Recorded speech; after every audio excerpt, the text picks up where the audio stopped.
Assalamualaikum warahmatullahi wabarakatuh. Kawan, inilah usai pemilu harga beras justru semakin melonjak. Tak hanya mahal, beras pun langka di pasaran. Pemerintah tak tinggal diam dengan menggandeng Pemda dan Bulog. Operasi pasar yang menyediakan beras murah pun digelar. Di mana-mana terlihat ratusan warga ikut mengantri demi bisa membeli beras murah. Informasi harga beras yang terus melonjak dan ramainya antrian warga saat membeli beras murah, kami rangkum bersama berita-berita viral lainnya dalam Inilah Berita. Bersama saya Restulandari, inilah berita selengkapnya.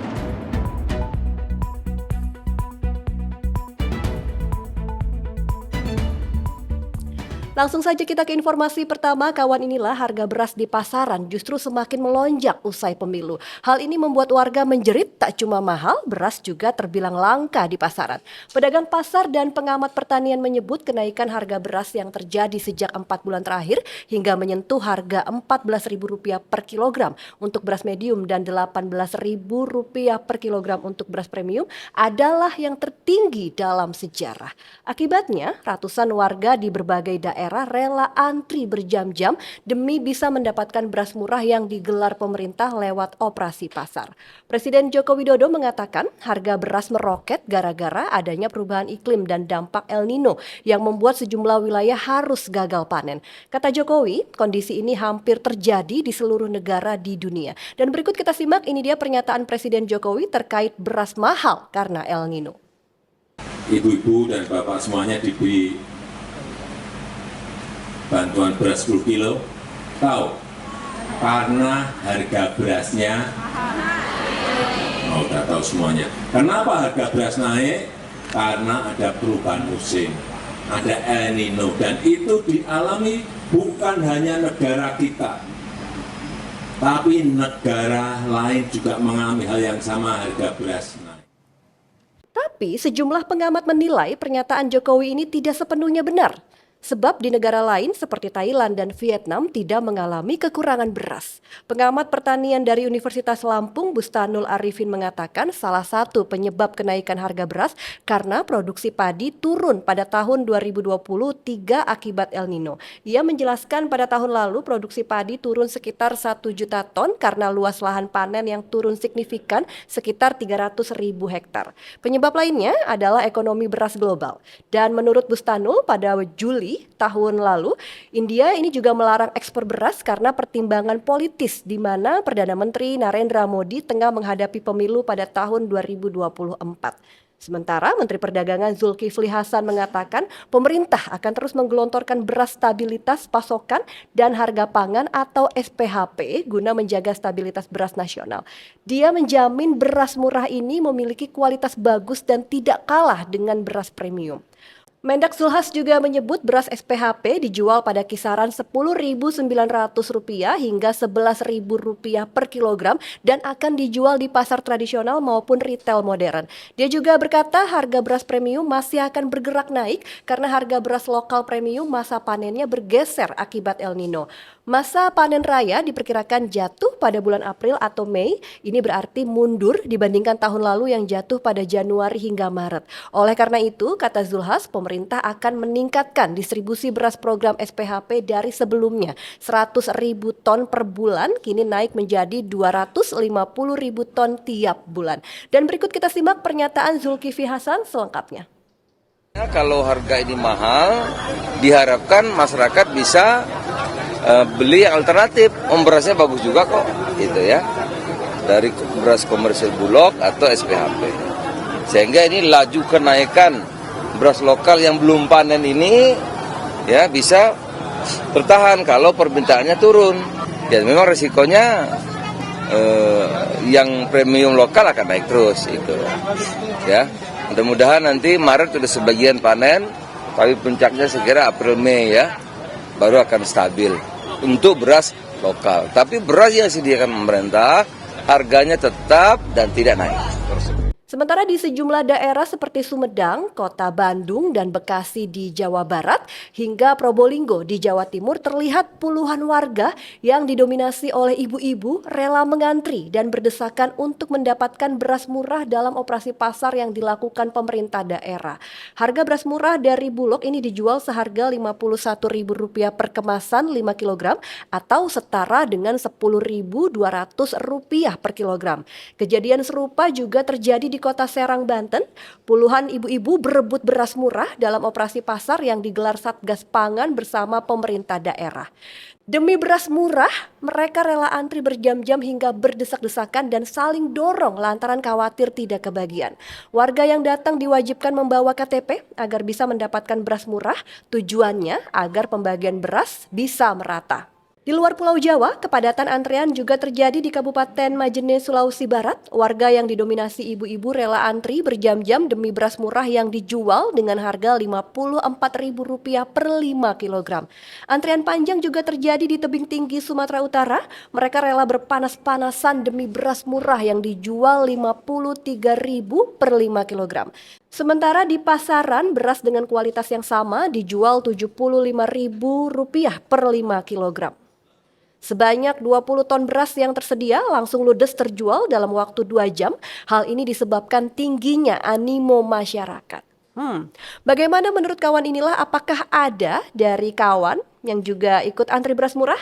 Dan menurut kawan inilah, apakah mahalnya harga beras ini benar karena perubahan iklim dan El Nino? Atau karena berasnya sudah habis dipakai untuk bansos? Tulis di kolom komentar ya kawan ya. Kita lanjut ke berita kedua, kawan inilah wacana pengguliran hak angket yang dimiliki oleh DPR untuk mengusut dugaan kecurangan pemilu 2024 secara normatif bisa dilakukan. Namun, apakah upaya ini dapat mempengaruhi hasil pemilu 2024? Sebelumnya wacana penggunaan hak angket digulirkan oleh Ganjar Pranowo, capres dari kubu 03. Isu ini pun mendapat dukungan Anies Baswedan, capres kubu 01, dan bahkan dipersilahkan oleh Presiden Joko Widodo. Ganjar Pranowo menyebut hak angket adalah cara terbaik untuk menghadapi kecurangan pemilu 2024. Ganjar pun menyebut hak angket bukan sebuah gertakan. Ganjar mengatakan ada banyak cara menyikapi polemik penyelenggaraan pemilu dan hak angket dinilai merupakan cara yang tepat untuk menghadapi kondisi pemilu saat ini.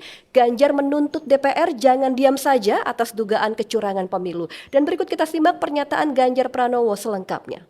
Ya kalau saya sebenarnya simpel aja, angket itu adalah cara terbaik ketika kemudian hari ini kondisi pemilunya seperti ini.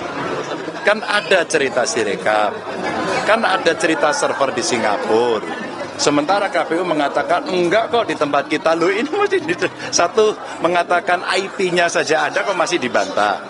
Terus kemudian yang kedua, bagaimana cerita yang ada di lapangan, bagaimana aparatur dan sebagainya. Kan yang paling bagus untuk bisa mengklarifikasi semuanya ini, ya sudah penggunaan hak pengawasan dan konstitusi dari DPR untuk kemudian membuat penyelidikan itu paling bagus, paling fair. Jadi nggak perlu takut, ini biasa saja kok, dan pernah terjadi dalam sejarah Indonesia gitu. Dengan cara itu nanti ada data, ada fakta, ada saksi, ada bukti, ada ahli, yang semuanya bisa dibuka dan publik bisa melihat. Nanti coba siapa yang benar. Jadi angket menurut saya cara yang paling pas. Beberapa komunikasi dengan kubu Amin Mas soal dukungan mereka yang soal hak angket ini. Berkomunikasi secara pribadi. Mas, ini ada Pak Jimli menyebut hak angket itu hanya gertak saja karena waktunya sangat mepet, Mas. Dan lebih baik ke MK, ada juga yang menyebut seperti itu. Ya Pak Jimli boleh berkomentar, dia warga negara. Tapi kami tidak pernah menggertak. Kami menyampaikan cara yang biasa saja. Ada banyak cara sebenarnya, angket boleh atau raker komisi 2 aja deh, segera. Mas, Ketika melihat situasi seperti ini, DPR segera raker aja deh. Minimum raker nanti kesimpulannya bisa apakah ke angket, apakah yang lain. Tapi biar saja kemudian yang punya keinginan untuk angket itu berjalan. Dinamikanya biar berjalan. artinya benar-benar serius. Kami tidak pernah tidak serius. Gaung Ganjar ini disambut positif oleh Anies Baswedan. Anies menyebut hak angket merupakan hak dari partai-partai politik di DPR yang diakomodasi oleh undang-undang. Namun, Anies mengatakan tak menutup peluang membawa kecurangan pemilu ke Mahkamah Konstitusi atau MK. Anies menjelaskan saat ini Timnas 01 masih terus mengumpulkan bukti kecurangan pemilu 2024. Anies menyebut terbuka opsi untuk mengajukan ke MK setelah bukti kecurangan divalidasi. Dan mari kita simak, ini dia pernyataan Anies Baswedan selengkapnya. Dan ketika Pak Ganjar menyampaikan keinginan untuk melakukan angket itu, fraksi PDI Perjuangan adalah fraksi yang terbesar. Kami yakin bahwa koalisi perubahan, Partai Nasdem, Partai PKB, Partai PKS akan siap untuk bersama-sama. Jadi siap, saya memandang dengan adanya inisiatif angket, proses di DPR bisa berjalan. Kami siap dengan data-datanya dan di bawah kepemimpinan fraksi terbesar, maka proses DPR bisa berjalan. Saya yakin Partai Koalisi Perubahan siap untuk menjadi bagian dari itu. Tapi dalam waktu dekat ada planning buat bertemu Pak Ganjar dan 03 nggak Pak Anies? Nanti kita kabarin. Sementara dari kubu seberang, Cawapres nomor urut 2, Gibran Rakabuming Raka mempersilahkan Ganjar bila ingin menempuh hak angket. Sementara partai pengusung Prabowo Gibran, Gerindra, dan Golkar mengatakan penggunaan hak angket ini tidak diperlukan. Dari sisi eksekutif, Presiden Jokowi juga buka suara, di mana Jokowi mengatakan soal hak angket merupakan hak demokrasi, sehingga tidak apa-apa dilakukan. Dan berikut kita simak pernyataan Presiden Jokowi berikut ini. Ya itu hak demokrasi, nggak apa-apa kan. Hak angket adalah hak DPR untuk melakukan penyelidikan terhadap pelaksanaan suatu undang-undang atau kebijakan pemerintah yang berkaitan dengan hal penting, strategis, dan berdampak luas pada kehidupan masyarakat, berbangsa, dan bernegara yang diduga bertentangan dengan peraturan perundang-undangan. Pengajuan hak angket harus dihadiri dan mendapat persetujuan lebih dari setengah anggota DPR. Jika hak angket diterima, maka akan dibentuk panitia khusus untuk melakukan penyelidikan dan melaporkan pelaksanaan tugasnya kepada rapat paripurna DPR paling lama 60 hari sejak dibentuknya panitia.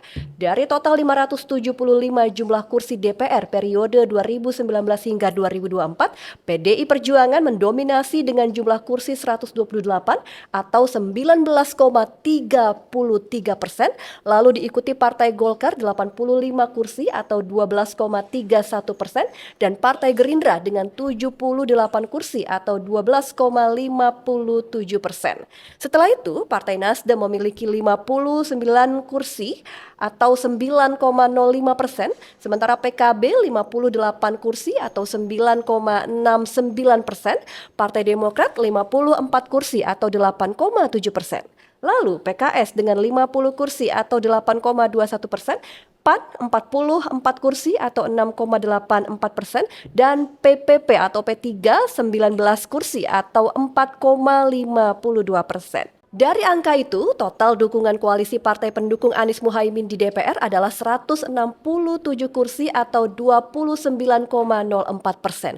Sedangkan koalisi Ganjar Mahfud sebanyak 147 kursi atau 25,56%. Sementara koalisi Prabowo Gibran sebesar 261 kursi atau 45,39%. Hak angket dapat ditindaklanjuti jika mendapat dukungan lebih dari 50%, artinya hak angket ini dapat berjalan mulus apabila kubu 01 dan 03 secara solid bersatu. Gimana menurut kawan inilah soal hak angket tersebut? Boleh ya tulis di kolom komentar. Kita ke berita ketiga, Presiden Joko Widodo mengatakan pemerintah mulai memasukkan program-program baru dari Presiden dan Wakil Presiden terpilih dalam Rencana Kerja Pemerintah atau RKP dan RAPBN 2025. Dan berikut kita simak dulu, ini dia pernyataan Presiden Joko Widodo selengkapnya. Kemudian yang ketiga terkait dengan rencana kerja pemerintah dan kebijakan fiskal tahun 2025. RKP tahun 2025 dan kebijakan fiskal ini adalah jembatan untuk menjaga kesinambungan pembangunan dan mengakomodasi program-program Presiden terpilih hasil Pilpres 2024. Tapi ini juga kita sambil menunggu hasil perhitungan resmi dari KPU, maka RAPBN 2025 harus disiapkan dengan memperhatikan hasil Pilpres karena yang menjalankan APBN 2025 adalah presiden terpilih. Yang keempat, terkait kerangka ekonomi makro tahun 2025, kita harus betul-betul memahami, mengikuti situasi dan risiko ketidakpastian ekonomi global. Kita tahu semuanya bahwa beberapa negara sudah masuk ke ekonominya, sudah masuk ke resesi seperti Jepang, Inggris yang baru saja masuk ke proses resesi itu. Sehingga antisipasi dalam menyusun target pertumbuhan juga harus mencerminkan kehati-hatian, tapi optimisme dan kredibilitas juga tetap harus kita jaga. Lakukan penajaman fokus program pemerintah pusat dan daerah dengan menyiapkan contingency plan jika terjadi gejolak dan krisis. Sementara itu, usai sidang Kabinet Paripurna, Menteri Perencanaan Pembangunan Nasional Kepala Bappenas Suharso Monoarfa mengatakan salah satu yang dibahas adalah makan siang gratis yang merupakan program unggulan dari paslon nomor urut 2 Prabowo Gibran. Berikut kita simak lagi pernyataan Monoarfa. Ya, memang harus memasukkan program-program ikonik dari presiden terpilih. Tentu saja itu diperhitungkan dan Bappenas sedang menyusun itu. Karenanya RKP yang sesungguhnya mungkin akan muncul setelah pengumuman secara resmi dari KPU tentang presiden terpilih. Tetapi ancar-ancarnya sudah dilakukan. Mengapa? Agar benar-benar keberlanjutan pembangunan setelah pelantikan presiden itu bisa menggunakan RAPBN yang telah mengakomodasi program-program ikonik dari presiden terpilih. Demikian. Ya, kan tahu itu.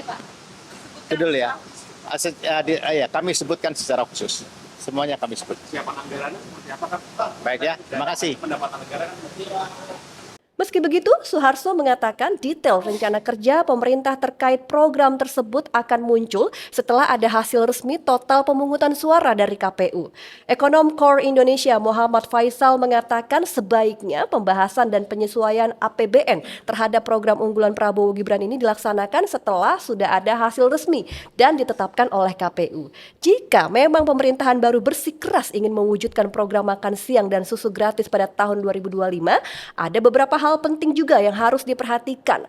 Faisal menekankan bahwa program tersebut sebisa mungkin harus tepat sasaran, yakni untuk masyarakat dan siswa yang kurang mampu secara ekonomi. Dan berikut pernyataan Faisal selengkapnya.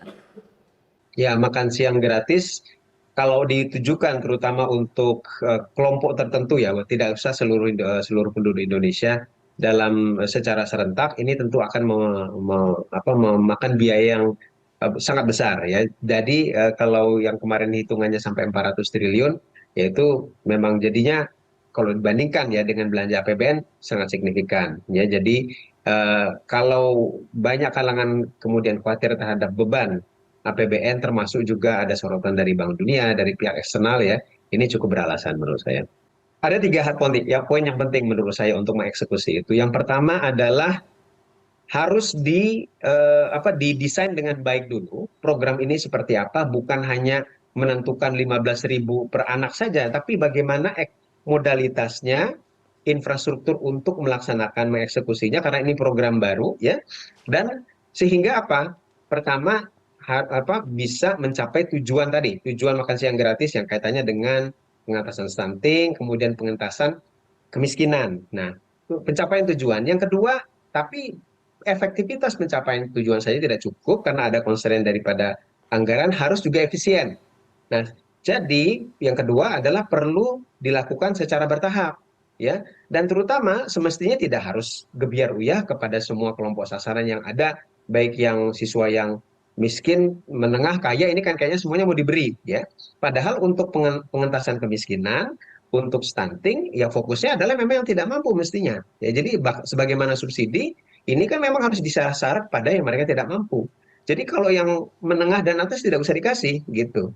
Nah, jadi itu harus ada fokus daripada desain programnya kepada kelompok sasaran yang betul-betul membutuhkan dan juga wilayah-wilayah kantong-kantong kemiskinan. Jadi ini lebih fokus jadinya ya, lebih tepat sasaran. Lalu yang ketiga adalah dengan memperhatikan juga masalah governance ya. Menghindari kebocoran-kebocoran, penyalahgunaan, karena kalau kita berkaca yang sudah-sudah, seringkali program yang menggunakan, yang memakan dana yang besar, ini rawan penyalahgunaan. Ya, kita banyak lihat kasus-kasus kemarin itu dari dana desa, bansos dan lain-lain. Nah, sehingga ini harus diantisipasi jangan terjadi juga pada program baru ini, begitu Mbak. Terkait multiplier effect, program makan siang gratis yang diklaim oleh TKN Prabowo Gibran bisa berdampak pada pertumbuhan ekonomi karena adanya UMKM yang dilibatkan. Faisal berpendapat hal tersebut bisa saja terjadi dengan catatan pelibatan UMKM untuk program ini dilaksanakan secara terbuka dan tidak ditujukan ke kelompok UMKM tertentu. Berdasarkan kejadian yang sudah ada, seringkali pelibatan masyarakat dalam program atau proyek pemerintah tidak transparan atau menyasar kelompok tertentu. Baiklah kawan, inilah ini tuh sudah dibahas sejak sekarang soal makan siang gratis. Menurut kawan inilah, apakah program makan siang dan susu gratis ini akan berhasil? Tulis pendapat kawan inilah di kolom komentar ya. Kita lanjut ke berita keempat, mahasiswa Universitas Pancasila menggelar aksi unjuk rasa di depan kantor rektorat kampus untuk bertemu perwakilan pihak kampus dan yayasan. Unjuk rasa terkait adanya dugaan pelecehan seksual yang dilakukan rektor universitas terhadap karyawannya. Aksi saling dorong sempat terjadi di antara mahasiswa dan petugas keamanan saat mahasiswa memaksa masuk gedung rektorat untuk bertemu perwakilan pihak kampus dan yayasan. Mahasiswa menuntut agar rektor mereka segera dipecat dan diproses secara hukum. Sementara perwakilan kampus dan yayasan yang menemui mahasiswa mengatakan pihak kampus Universitas Pancasila telah menonaktifkan sementara rektor ETH dari jabatannya. Pihak yayasan juga telah menunjuk Profesor Dr. Sri Widyastuti sebagai pelaksana tugas rektor. Penonaktifan ETH dari jabatannya sebagai rektor Universitas Pancasila mulai berlaku pada Senin petang 26 Februari 2024. Penonaktifan ETH dari jabatannya ini merupakan buntut dari mencuatnya kabar dugaan pelecehan seksual yang dilakukannya terhadap 2 karyawan Universitas Pancasila. Polisi telah menjadwalkan pemeriksaan terhadap terlapor ETH pada Senin lalu, namun yang bersangkutan berhalangan hadir karena mengaku sudah punya agenda lain. Dan berikut kita simak, ini dia pernyataan dari Sekretaris Yayasan Universitas Pancasila selengkapnya.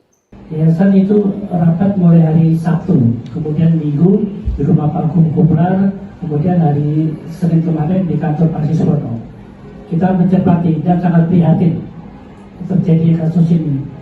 Karena Pancasila itu akreditasinya unggul dan hampir 70% prodi-prodi juga unggul. Sangat disayangkan kalau dengan akreditasi yang sedemikian baik ada masalah. Kemudian ada informasi dari Pak Siswono, beliau di WA oleh Dirjen Dikti agar masalah ini diselesaikan. Jadi Pak Edito itu sebenarnya akan berakhir tanggal 14 Maret 2024. Tapi menimbang dengan suasana yang seperti ini dan mencegah hal-hal yang tidak diinginkan, yayasan kemudian rapat hari Senin memutuskan akan dinonaktifkan sampai tanggal 14 Maret berakhirnya masa bakti. Kemudian menunjuk Wakil 1 Ibu Prof. Sri Widyastuti sebagai pelaksana tugas rektor sampai terpilihnya rektor yang baru. Sampai saat ini sudah ada 8 bakal calon rektor yang mendaftarkan di panitia pemilihan rektor. Jadi 8 calon ini nanti akan kami tunggu sampai tanggal 1 Maret. Kemudian kita proses. Insya Allah setelah Lebaran nanti akan rektor baru. Kemudian korban nanti kita pulihkan hak-haknya. Jadi dalam proses penyelidikan itu kan nanti ada pemeriksaan 8 saksi kemudian ada pemeriksaan terlapor, kemudian ada gelar perkara. Setelah itu baru kalau ada bukti ke penyidikan, kalau nggak ada bukti SP3. Kita tunggu proses di kepolisian. Tapi selama dia belum diberhentikan atau diskorsing, dia tetap kita berikan hak 100%. Nanti bisa ditanyakan pada yang bersangkutan atau kuasa hukumnya. Kemudian Sangat disayangkan ya kawan inilah kalau dunia pendidikan Indonesia ini harus tercoreng dengan kasus pelecehan seperti ini. Apalagi pelecehan tersebut dilakukan seorang rektor. Nggak habis pikir kadang orang berpendidikan tapi perilakunya biadab ya. Semoga saja dugaan pelecehan ini bisa diusut dengan tuntas ya. Dan kita sampai di informasi kelima atau berita terakhir, musisi ternama Iwan Fals mengaku kagum dengan pelawak Alfian Syah Bustomi alias Komeng yang maju jadi caleg DPD Provinsi Jawa Barat. Sosok Komeng menjadi viral usai fotonya di surat suara DPD yang dinilai nyeleneh tersebar di media sosial. Ditambah saat ini Komeng telah meraup suara sementara lebih dari 2 juta. Wow, perolehan itu menjadikannya sebagai caleg DPD RI dengan suara terbanyak di Jawa Barat. Menanggapi hal itu, Iwan Fals lantas memuji Komeng lewat cuitannya di akun X. Meski tidak menjelaskan sikapnya terkait pencalonan Komeng, Iwan Fals merasa kehadiran Komeng akan memberikan sentuhan humor jika lolos ke Senayan. Dan berikut kita simak, ini dia pernyataan Iwan Fals lengkapnya.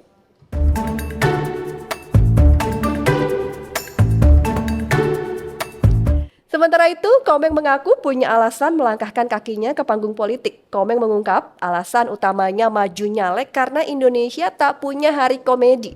Padahal sebelumnya Komeng sudah mengusulkan hari perayaan itu kepada DPR RI.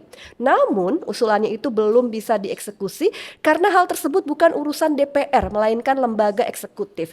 Rasa ingin tahu Komeng pun muncul dan memutuskan untuk nyalek. Meski begitu, Komeng mengaku ia telah membuat konsep apabila dirinya berhasil lolos ke Senayan. Komeng berjanji akan memperkenalkan budaya Indonesia di kancah internasional. Sebagai informasi kawan inilah, berdasarkan situs KPU, Komeng berhasil menembus lebih dari 2,3 juta suara atau 20,94%. Perolehan itu diambil dari data suara masuk sebesar 65,52% pada 28 Februari 2024. Wah, bakalan makin uhuy nih panggung perpolitikan Indonesia dengan hadirnya Komeng ya. Semoga bisa terrealisasi ya Mas Komeng hari komedi sedunianya supaya Indonesia ini nggak stres-stres banget dengan problematika kehidupannya. Gimana menurut kawan inilah? Tulis di kolom komentar ya. Baik kawan, demikian berita kali ini. Jangan lewatkan inilah berita berikutnya, tentunya juga dengan informasi yang lebih viral, menarik, dan tentunya kontroversial lainnya. Jangan lupa juga untuk like, komen, dan subscribe ya. Saya Rustulandari, terima kasih sudah menonton. Sampai jumpa dan wassalamualaikum warahmatullahi wabarakatuh.